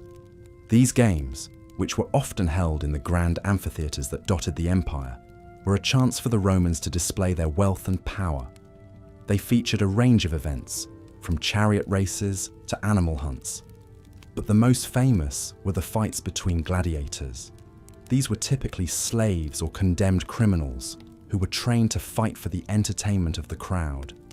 Despite the brutal nature of these contests, they were incredibly popular, and the best gladiators could achieve a level of fame and fortune that was otherwise unattainable for people of their status. Music was another important part of Roman life. and it was used in a variety of contexts, from religious ceremonies to public parades. The Romans had a wide range of musical instruments, including the lyre, the flute, and the tuba, a long trumpet-like instrument. Singing was also popular, and many Roman poems were designed to be sung. The Romans also developed a form of notation to record their music, although sadly, very few examples of this have survived to the present day. In the visual arts, the Romans demonstrated a keen sense of realism and a fascination with capturing the world as they saw it. This can be seen in their sculpture, which often depicted people in a very lifelike manner, with detailed features and expressions. They also excelled in creating detailed mosaics and frescoes, which depicted scenes from everyday life, mythology, and history. These works were often used to decorate public buildings and private homes, and they give us a fascinating insight into the world of the Romans. Literature was another area where the Romans excelled. The empire produced a number of great writers, including poets like Virgil and Ovid, historians like Tacitus and Livy, and philosophers like Seneca and Marcus Aurelius. These works covered a range of topics, from history and philosophy to love and mythology, and they have had a profound influence on Western literature. Education was also highly valued in Roman society, and there was a strong emphasis on learning and intellectual pursuits. Children were taught to read and write, and they were also educated in subjects like mathematics, music, and philosophy.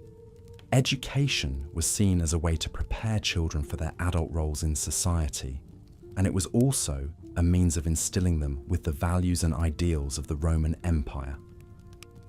Despite the many advancements and achievements of the Roman Empire, it's important to remember that life during this time was not without its challenges. The society was highly stratified, with a vast gap between the rich and the poor.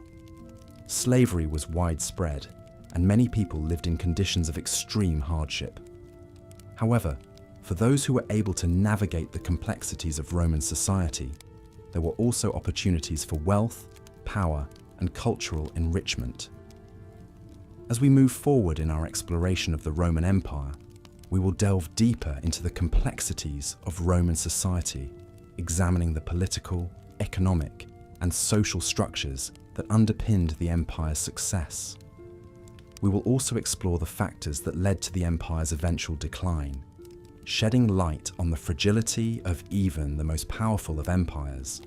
For now, let these images of Roman life linger in your mind, a testament to the ingenuity, creativity, and resilience of a civilization that left an indelible mark on the course of history. Now, as we set aside our exploration for the night, allow the calm rhythms of Roman life to guide you towards a peaceful sleep. Our journey through the historical tapestry of the Roman Empire continues as we delve deeper into the complexities of daily life during its apex, a period distinguished by vast territorial expansion, relative peace, and notable cultural advancements. Imagine the bustling streets of Rome, the heart of the empire, teeming with people from all walks of life, from affluent senators to humble slaves. The Roman Empire at its peak was a melting pot of cultures, a vivid tapestry of intertwined destinies that shaped the course of history. Let us start our exploration with the typical Roman home, or domus. Architectural advancements allowed the Romans to build multi-story residences, a testament to their engineering prowess. For the wealthy, these homes were often sprawling, luxurious affairs, complete with intricate mosaics, frescoes, and statues. At the center of the domus was the atrium, a courtyard that often housed the impluvium, a basin to collect rainwater. This open space, enlivened by the play of light and shadow, was the heart of the Roman home, a place for socializing, conducting business, and even religious ceremonies. However, this picture of domestic luxury was not the standard for all Romans. The majority of the population, particularly in Rome, lived in insulae, multi-story apartment buildings. These structures, sometimes reaching 6 or 7 stories high, were often cramped and lacked the amenities of the domus.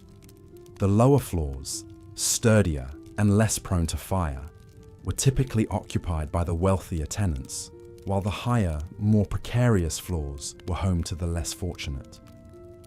The Roman diet was heavily influenced by the Mediterranean climate and the empire's vast territories. The staple foods included grains, primarily wheat, which was used to make bread. Romans also consumed a lot of vegetables, legumes, and fruits, both fresh and dried.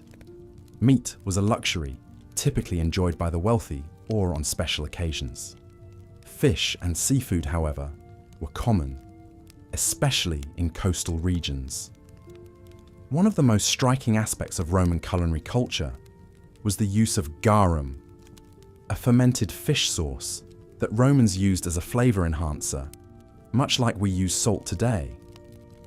The production of this sauce was a significant industry in many Roman towns. However, its smell was reportedly so overpowering that factories were often located on the outskirts of towns. In the domain of fashion, the Romans are perhaps best known for the toga, a large woolen garment that was wrapped around the body. While it has come to symbolize Roman citizenry, the toga was generally reserved for formal occasions due to its cumbersome nature. On a daily basis, most Romans, both men and women, wore a simple tunic. The quality and decoration of the tunic often indicated the wearer's social status. For example, senators wore tunics with a broad purple stripe, while equestrians, members of the lower aristocracy, wore a narrower stripe. The Romans were also fond of jewelry, with both men and women adorning themselves with rings, bracelets, necklaces, and earrings. Wealthier Romans often had jewelry made of gold and adorned with precious gems, while those of more modest means wore pieces made from less expensive materials. On the topic of leisure, the Romans had a penchant for public spectacles. The Colosseum, perhaps the most iconic structure from this period, was the site of gladiatorial contests, mock naval battles, and other public spectacles. Theatre was another popular form of entertainment, with comedies being particularly well liked. Most towns and cities in the empire had a theatre, and performances were often a part of religious festivals. Trade was a vital part of life in the Roman Empire, with goods flowing in from all corners of the empire. The marketplace, or forum, was the centre of commercial life, with merchants selling everything from foodstuffs to clothing to exotic goods from far-off lands. The Romans also developed an impressive road system, which facilitated trade and military movements. In this period of Roman history, we see a society characterized by contrast and diversity, from the luxurious homes of the wealthy to the cramped apartments of the poor, from the opulent feasts of the aristocracy to the simple meals of ordinary citizens. The Roman Empire was a complex and vibrant world. As we delve deeper into this fascinating era, we will further explore the intricacies of daily life, the cultural practices, and the societal structures that defined the Roman Empire at its peak. So close your eyes, imagine the bustling streets of ancient Rome, and let history come alive. As we delve deeper into the heart of the Roman Empire, we journey into the bustling city centres, where the day-to-day life of the common Roman citizen unfolded.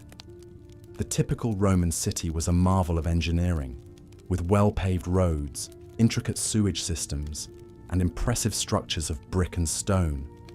One of the most iconic structures, the amphitheatre, served as the hub of Roman social life, where citizens gathered to enjoy public spectacles and games. These massive arenas could hold thousands of spectators and were architectural marvels of their time. The Roman household, or domus, was another crucial part of Roman life. The domus was not just a physical structure, it was a social unit that included the head of the household, his wife, children, and slaves. Wealthy Romans lived in luxurious urban villas, adorned with intricate mosaics, frescoes, and statuary. These homes had many rooms, including a dining room, bedrooms, a kitchen, and often a small garden. The poor, on the other hand, lived in cramped multi-story apartment buildings called insulae. These were often poorly constructed and prone to fires. Life in the Roman Empire was stratified, and one's social status greatly affected one's quality of life. At the top of the social hierarchy were the patricians, the wealthy aristocratic class. Below them were the plebeians, or common people. Slaves were at the bottom of the social structure. Despite the stark differences in living conditions, all Romans, regardless of their status, enjoyed certain public amenities like public baths, forums, and amphitheatres. Roman cuisine was heavily influenced by the Mediterranean, with olives, grapes, and wheat forming the cornerstone of the Roman diet. Wealthy Romans dined on exotic dishes like peacock tongues and dormice, while the common people subsisted on a diet of bread, porridge, and vegetables. Wine was a staple beverage for all strata of society, often diluted with water. The Romans were a deeply religious people, with a pantheon of gods and goddesses whom they worshipped in elaborate temples and shrines. They believed in the divine origins of their city and attributed their military success and prosperity to the favor of the gods. Religion was deeply intertwined with the state, and the emperor was often deified and worshipped as a god. Education was highly valued in Roman society. Wealthy children were taught at home by private tutors, learning subjects like rhetoric, philosophy, and mathematics. Poorer children, however, often lacked access to formal education and learned trades from their parents instead. Despite this, literacy rates in the Roman Empire were relatively high compared to other ancient civilizations. Roman law was a complex system, built on centuries of tradition and precedent. Roman law influenced many subsequent legal systems, and many of its principles are still in use today. Notably, the Romans were among the first to establish the concept of innocent until proven guilty. Roman society was also marked by its love for leisure and entertainment. The Romans enjoyed public spectacles like gladiatorial games and chariot races, held in massive arenas like the Colosseum. Theatre and music were also popular forms of entertainment, with many Romans playing musical instruments and attending plays in their free time. In the Roman Empire, life was a blend of luxury and hardship, of grand spectacles and simple pleasures. It was a society marked by its ingenuity, its love for spectacle, and its deeply ingrained social hierarchies. Despite the many challenges and inequalities, the people of Rome built a civilization that has left an indelible mark on history. As we continue our journey through the Roman Empire, we delve deeper into the lives of the Romans, exploring their hopes, dreams, and daily struggles. As we delve deeper into the day-to-day existence in the Roman Empire's pinnacle, we arrive at the realm of education and intellectual pursuits. The Romans, much like us today, understood the value of a well-rounded education. However, the form and content of this education differed significantly from our modern conception of schooling. Let's paint a vivid picture of a Roman child's educational journey, an important aspect of life during the peak of the Roman Empire. In the early morning, the Roman child, typically a boy, would be sent off to the house of a literator, or reading and writing teacher. Girls, while not entirely excluded from education, often received a less structured, less extensive education at home, focusing mainly on domestic skills. The literator would instruct the children in the basics of reading and writing in Latin, the lingua franca of the empire. This education was not free, and the cost would vary based on the teacher's reputation. The teacher's room would be filled with the hubbub of children reciting their lessons aloud, a far cry from the quiet, individualized study we associate with modern classrooms. After mastering the basics, the child would proceed to a grammaticus, a teacher of grammar and literature. Here, the child would delve into the works of great Roman and Greek authors, absorbing the cultural and moral lessons these works conveyed. The child would also learn to write in Greek, as bilingualism was highly valued in Roman society. The grammaticus would also provide instruction in rhetoric, the art of persuasive speaking, a skill highly prized in a society where public speaking played a crucial role. If the family could afford it, the final stage of education would involve a rhetor, a teacher of advanced rhetoric and philosophy. This was the equivalent of a university education in modern terms, and it prepared the student for a career in politics and law, the most prestigious professions in Roman society. However, the intellectual life of the Roman Empire was not limited to formal education. The Romans were great admirers of Greek culture and intellectual achievements, and they absorbed much of this into their own civilization. Libraries, both public and private, were widespread, filled with scrolls containing the works of great Greek and Roman thinkers. There were also public lectures and debates, where the educated elite would gather to discuss philosophical and ethical issues. Despite this focus on intellectual pursuits, the Roman education system was not without its critics. Some Romans lamented the focus on Greek culture and language, believing it detracted from traditional Roman values. There was also criticism of the harsh discipline in Roman schools, with corporal punishment a common occurrence. But whether one loved or loathed the Roman education system, it is undeniable that it was an integral part of life during the peak of the Roman Empire. It shaped the minds and values of the Roman citizens, influencing everything from politics to literature.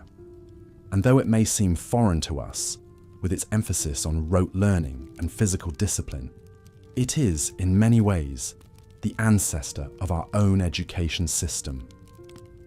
As we drift away from the bustling classrooms and quiet libraries of ancient Rome, we find ourselves standing at the threshold of a Roman home, ready to explore the intimate sphere of domestic life. But that is a story for another time. For now, let us close our eyes and imagine the echoing voices of Roman children reciting their lessons, the rustling of parchment scrolls in a library, the animated discussions in a public lecture. Let these images lull you into a peaceful slumber, carrying you away on the wings of history.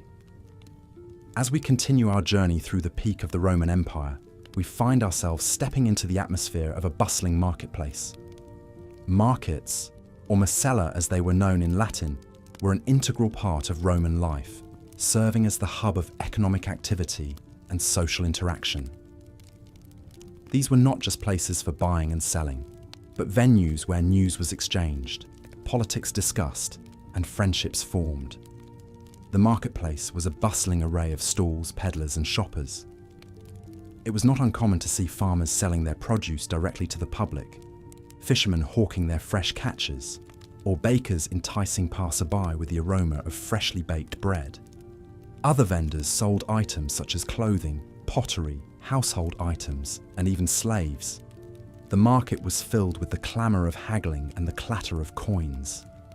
A foreigner stepping into the market might find it chaotic, but for the Romans, it was an organised cacophony, a dance they were well accustomed to.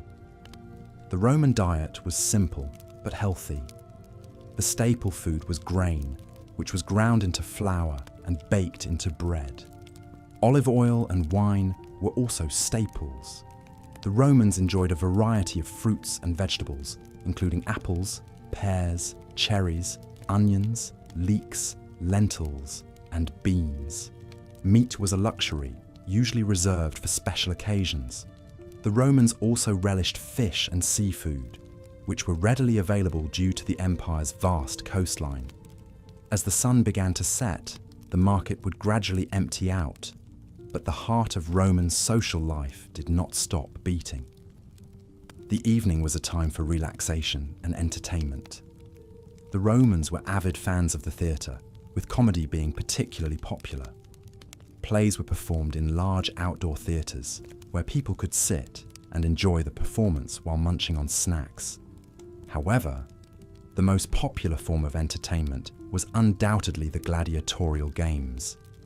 These were violent spectacles where gladiators, usually slaves or criminals, fought each other, or wild animals, to the death. Despite the brutal nature of these games, they were incredibly popular, drawing huge crowds. The roar of the crowd, the clash of weapons, the drama of life and death played out in the arena. This was the spectacle that the Romans craved. Yet the Romans were not just about blood and spectacle. They were also deeply interested in education and philosophy. Schools were common throughout the empire, where children learned reading, writing, arithmetic, and rhetoric. The Romans also had a deep respect for Greek culture and philosophy, and many Romans studied the works of Greek philosophers such as Plato and Aristotle. The Romans also had a sophisticated legal system. They believed in the rule of law and justice. The 12 Tables, the earliest code of Roman law, laid out the legal rights and responsibilities of citizens. The laws covered a wide range of issues, from property rights to criminal law. The Romans also had a system of courts and judges to enforce the law. As the day drew to a close, the Romans would return to their homes, which varied greatly depending on their wealth. The poor lived in cramped apartments in multi-story buildings called insulae. These buildings were often poorly constructed and prone to fires. The wealthy, on the other hand, lived in luxurious villas with spacious rooms, beautiful mosaics, and lush gardens. As we leave the bustling streets and head towards the quiet of the night, we can reflect on the complexity and richness of Roman life during its peak. It was a time of prosperity and growth, but also of great inequality and violence. Yet, despite these contradictions, it was a society that left an indelible mark on world history. As we drift into slumber, we carry with us the echoes of the Roman Empire, a civilization that continues to fascinate and inspire us to this day. In the last section, we concluded our journey through the bustling markets of ancient Rome, breathing in the heady scent of spices, herbs, and olives, and listening to the dynamic sound of coinage, bargaining, and the myriad languages spoken by the diverse populace. Now, let us turn our attention to the heart of the Roman Empire, its government and politics. Rome, at the height of its power, was an oligarchy masquerading as a republic. The government was essentially controlled by a number of powerful families, known as patricians, who held the majority of political power. These families often had deep roots in the Roman society, tracing their lineage back to Rome's earliest days. Despite this concentration of power, the Romans were deeply proud of their republican ideals and made a show of electing 2 consuls each year to manage the affairs of the state. The consuls were the highest-ranking officials in the government, sharing the executive power. They were chosen from among the senators, a group of about 300 men who were the real power behind the Roman government. The Senate was the primary legislative body, responsible for making laws and decisions about war and peace. Senators were also responsible for electing the consuls, which often led to intense political rivalries and even bloodshed. In addition to the consuls and the Senate, there were several other important positions in the Roman government. These included the praetors, who acted as judges, the aediles, who were in charge of public buildings and festivals, the quaestors, who managed the state treasury, and the censors, who maintained the census and moral standards of the state.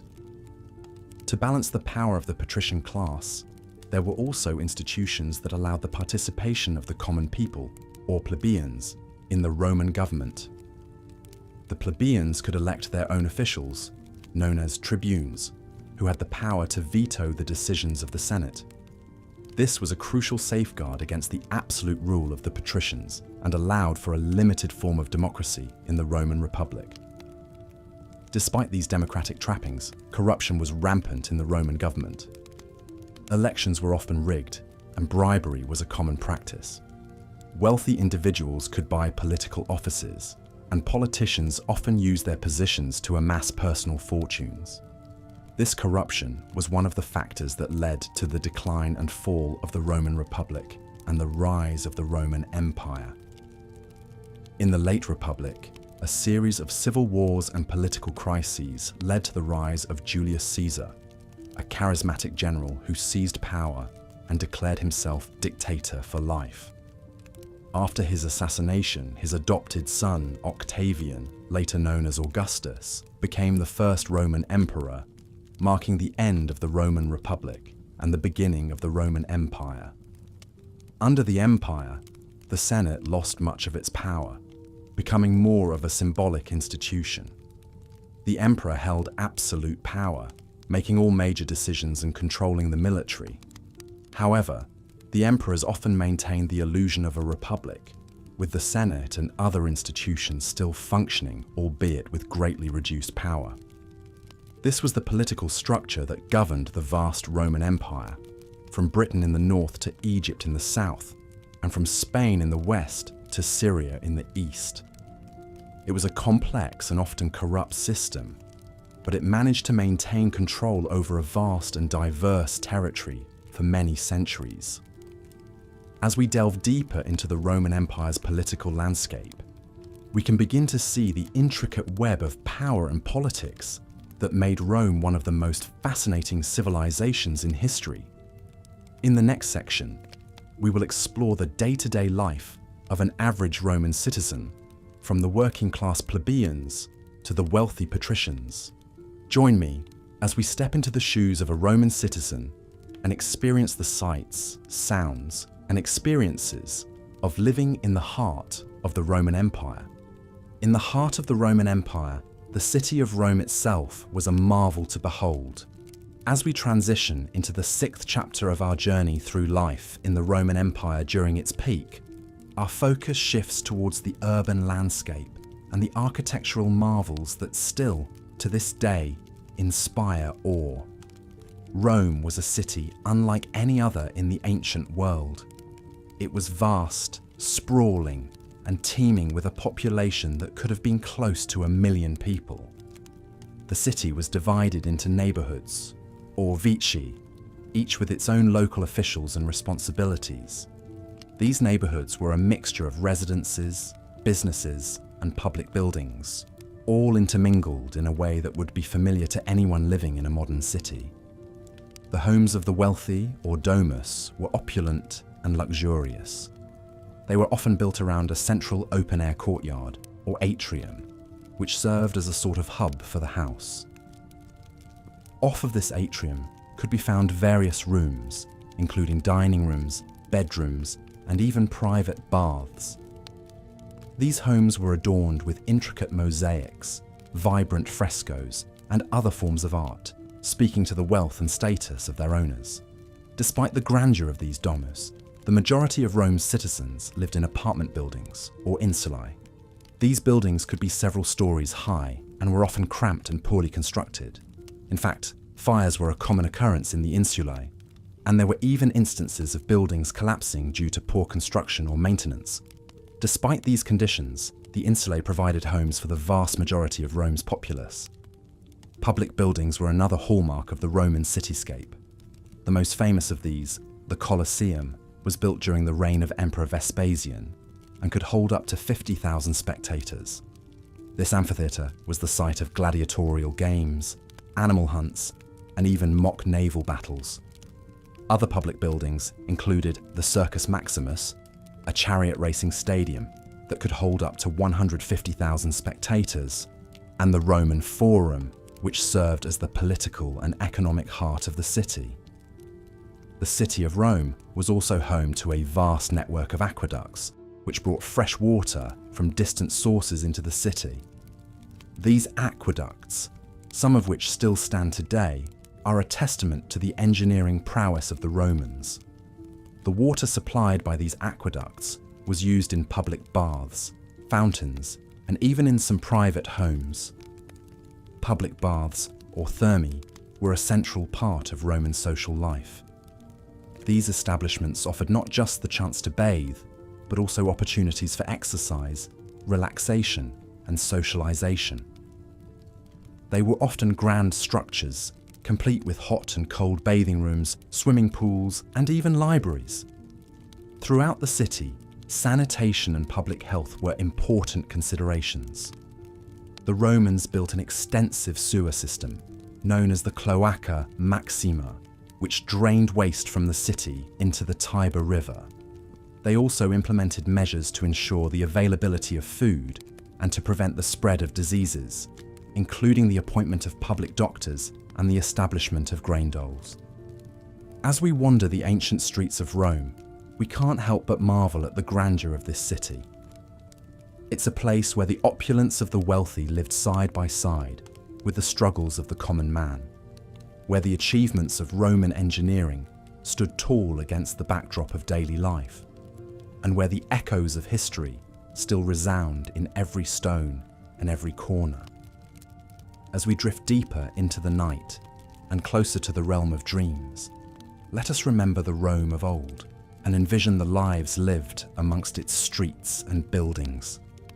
A city of dreamers, builders, artists, and warriors. A city that was, and still is, a testament to the heights that humanity can reach. As the peak of the Roman Empire dawned, the streets of Rome began to bustle and hum with an unprecedented flurry of activity. Trade was the lifeblood of this burgeoning society, and the city's markets were always teeming with vendors selling everything from fresh produce and livestock to luxurious silks and spices imported from the east. The empire's extensive network of well-maintained roads and sea routes facilitated the transportation of goods from the farthest reaches of the empire to the heart of Rome, contributing to the city's status as a global trade hub. The daily life of a Roman citizen was largely dictated by their social status. The wealthy patricians who sat at the top of Roman society lived lives of unimaginable opulence. They resided in grand villas, adorned with elaborate frescoes and intricate mosaics, often situated on large estates outside the city. These homes were symbols of their owners' wealth and power, and they often hosted lavish banquets and parties where guests would indulge in fine wine and entertainment. In stark contrast, the plebeians, the common folk, lived in cramped apartments, known as insulae, located in the city's bustling heart. Despite their modest living conditions, these lower-class Romans took great pride in their community and participated actively in public life. They would frequent the city's numerous bathhouses, markets, and amphitheatres, indulging in the empire's myriad public entertainments.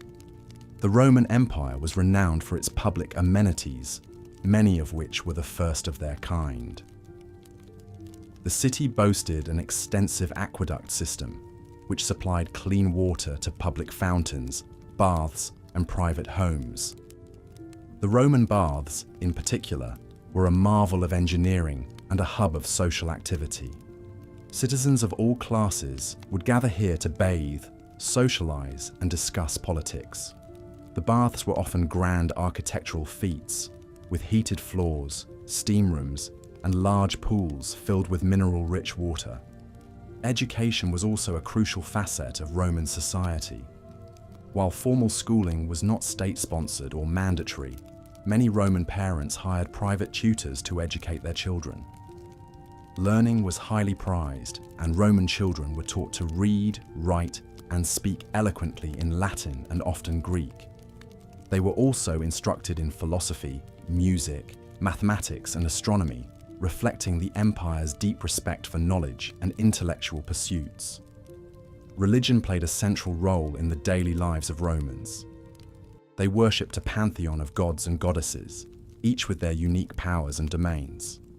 The Romans were deeply superstitious, and they sought the favor of their deities through prayers, sacrifices, and elaborate rituals. Temples dedicated to these gods dotted the city, serving as places of worship and community gatherings. The Roman judicial system was highly advanced for its time. Citizens were presumed innocent until proven guilty, and they had the right to defend themselves in court. However, the courts were often biased in favor of the wealthy and influential, and corruption was rife. As the sun set on the city, the Roman nightlife would come alive. Taverns and inns would fill with patrons seeking food, drink, and companionship. Street performers would entertain passers-by with music, dance, and theatre. The city's amphitheatres would host gladiatorial contests, chariot races, and theatrical performances, drawing crowds of thousands. Despite the hardships and inequalities, life during the peak of the Roman Empire was vibrant and full of opportunities. It was a time of intellectual growth, architectural innovation, and cultural exchange. It was an era where a simple plebeian could rise to become a respected senator, and where the achievements of individuals and the society as a whole were celebrated with great aplomb. The Roman Empire, at its peak, was a testament to humanity's potential for progress and prosperity. As we drift off to sleep tonight, let us imagine the bustling streets of Rome, the grandeur of its architecture, and the vibrancy of its people, and dream of a time when Rome was the heart of the world.